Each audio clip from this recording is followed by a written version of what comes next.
Hey y'all, back from 3D Printopia. I finally was able to track down Daniel from West3d. I'm a wanderer. He said, I'll find out some more about y'all's new dryer. Sure, yeah. So we've got a new dryer. It's called the filament toaster because it literally is a toaster. I'm not kidding. You can find this on Amazon or I don't know, wherever you want to find a toaster. Like you can find probably this design.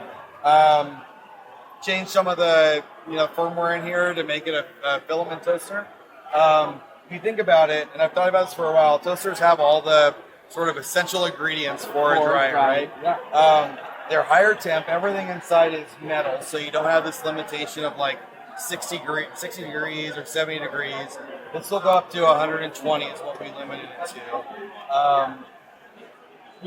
It's selectable based on the type of filament you have. You can manually set up to 120. It can go on for 24 hours straight. It's got a fan to cycle the heat, independent rollers, so you can run 4 1-kilogram spools in here independently. They have Feed out the back. Yeah, the film will feed out the back. It's fantastic. We did batch 1. It sold out in like 2 weeks. Batch 2, we're changing it up so you can remove these little filament guides and actually put it in an annealing tray. Oh. So you can always put a bigger, like you want to dry a bigger spool, you can do that too. But you can actually anneal, because at 120°C you can anneal most I was commercial going to say, I know filaments. that I've seen a couple of the dryer manufacturers starting to come out with that option to be able to anneal the parts in there with a little tray. Yeah.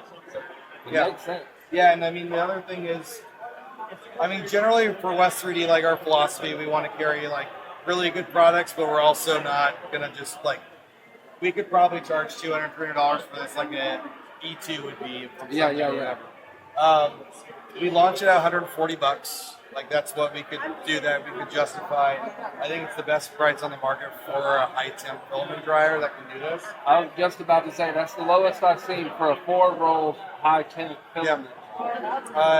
It's the other thing is the new version is 147, but that is currently going to come with that annealing tray, which so it still tries to be very reasonable.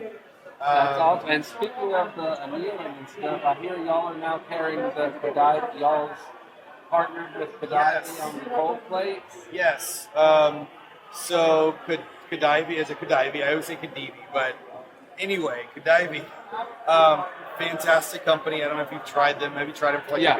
I met them last year, or not last year, at Murph. I've been using their plate ever since. They're fantastic. The surface material is great. When it's printed off, it has like just a really unique, like almost tacky feel to the print. It's fantastic. The one thing that they don't do is they don't offer the variety of sizes for the DIY printer market. So we do, and as I'm pointing to non-DIY printers, we also do those.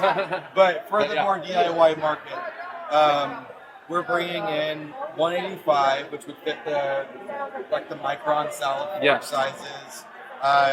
255, 305, and 355, which are like the standard, like 4-ounce sizes and stuff like that, which are not sizes that KDEAVI or KDEAVI carries. So we partnered with them to bring those to market, since that's our like big user base. We've got them over there. They're co-branded. We've talked to them about doing special edition plates and stuff like that. They're really nice. That's awesome. Yeah, I picked up one of the 300 before they ran out. Oh, sweet. Awesome. So I'll be doing a video on that on the channel. Keep an eye out for that, for a review of the KDEAVI West3d plate. And the other then, of thing course, is, West3d is home of Ambrosia filament too. Yeah, so Ambrosia is our separate. It's a separate filament company that is run for. It's in our warehouse. Like it's the same company, but we started about 2 years ago. If you're trying to buy particularly ASA, I think we have the largest color selection of that material of anybody. And I've noticed that dang near every single color y'all have in PLA, like most people have, everybody has colorful PLA. Yes. But y'all have almost every one of those colors, if not every color, in an ASA and ABS. Correct. We are trying to standardize across those lines. So if you've got a printer like let's say you're starting out and you get a carbon or you have a bamboo A1 mini or something like that, and then you upgrade to an H2D, and you've got things that you've printed out on that A1 mini. We want you to be able to graduate to the more sophisticated, you know, The filaments. higher temp enclosed material, stuff Yeah. like that, without having to Totally change your lose your color for it. exactly. Yeah, it's fantastic. It's been very successful. I think in part because we do that. We also do a lot of custom colors. When we work with the filament manufacturer, we are basically committing to production. Yeah. And so we can say, hey, you know what?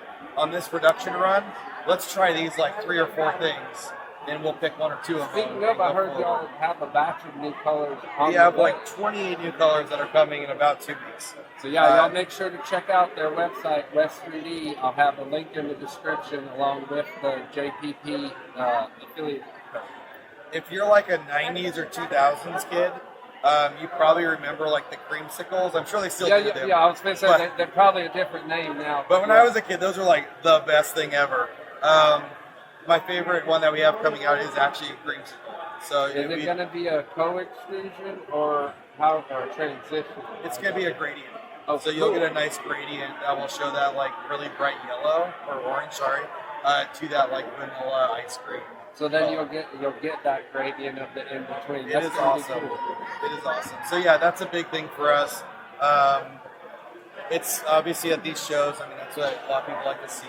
We do have a lot of really cool colors. I don't That know if is you one want to see. thing. Being able to see stuff in person makes a difference on some of the colors. And like example, the Yeah. starlight. So, that yeah. really pops in person versus just being on the spool. Totally. And this is one of those that you can get in ASA and PLA. So one of the few things that you can get even really nice decorative pieces and a material that usually you go places and you get black and white. Yeah. Well, I was going to say black, white, gray, and maybe brown. Yeah. Used to be like all you could find with ABS. Did I Yeah. hear that y'all are also possibly going to start offering other materials as well, or are y'all Yes. focusing on the color stuff? Both, as much as we can fit in our warehouse. So yeah, we've got about 46 ASA colors. We've got dual color silks coming. More PETG. We hadn't really focused on that. The other thing is on Tuesday we should be launching our PHA product, which I don't know if you've seen the polar filament display. They've got some there too. It is the filament, and if you want to try it, seriously. Yeah. If you've got like a printer you're buying for a kid, they're going to be printing their bedroom, you're going to be printing your bedroom, something like that. It's no VOC, no microplastics. It's biodegradable and home compostable. So it's kind of like the unicorn material. That sounds very interesting. It is fantastic. And that's also and you made said in y'all are the US. launching this coming Tuesday? This Tuesday, hopefully. It's already the product listings there. I don't have pictures. I just got to take the picture and it's up. There you go. So yeah, y'all keep an eye out on the West3d website. Yeah, by the time the video posts, I hope it's out. Yeah. But yeah, y'all check them out, and we'll catch you next time. Yeah, great talking to you.